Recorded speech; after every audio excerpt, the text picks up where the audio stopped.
Welcome to my YouTube page. I'm Joan Hayes, and this tutorial is a little sailboat in a foggy day.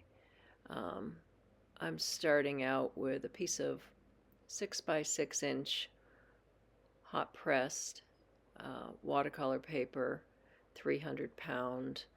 I started out with a very um, light wash on the background, keeping it trying to look misty.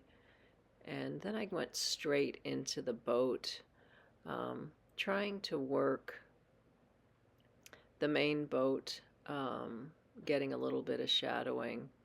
Mind you, I did have to let the background dry so I could work the boat.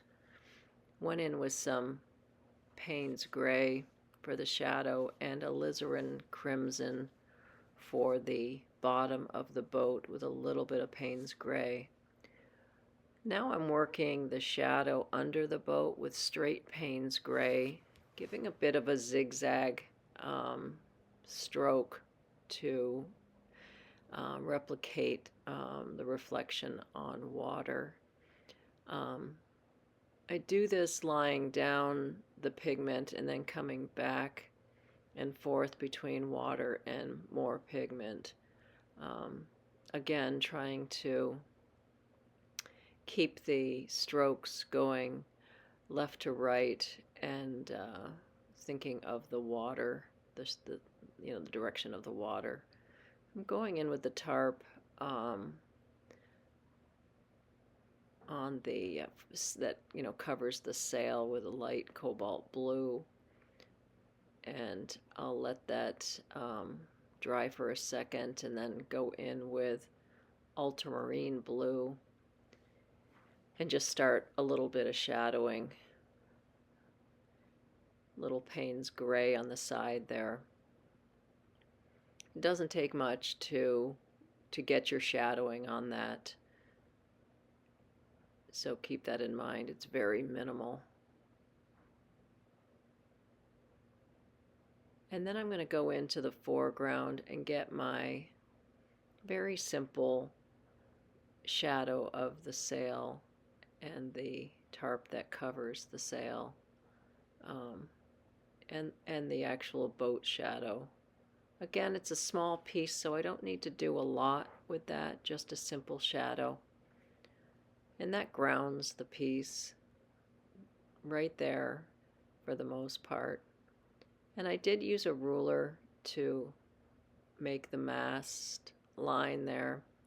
And then I'm just going in with a thin brush very carefully, trying to get that definition of the mast itself. I will go in with pencil again at the end of that.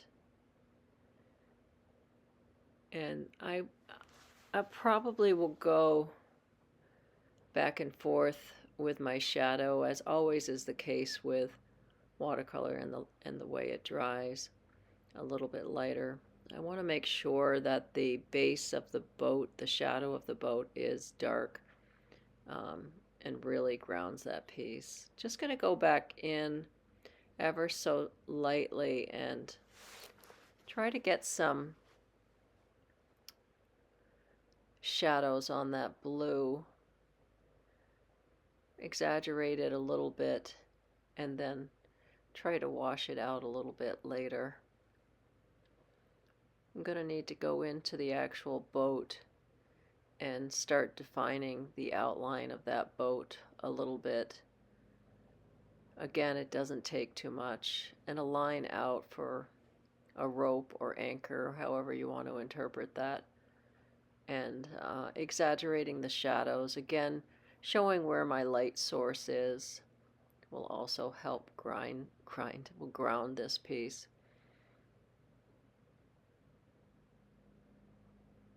Using a very fine paintbrush.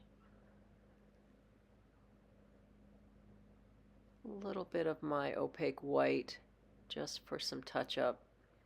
I did at the end also where the alizarin crimson is, go in with a little bit of cad orange just for like a reflective sunlight as well.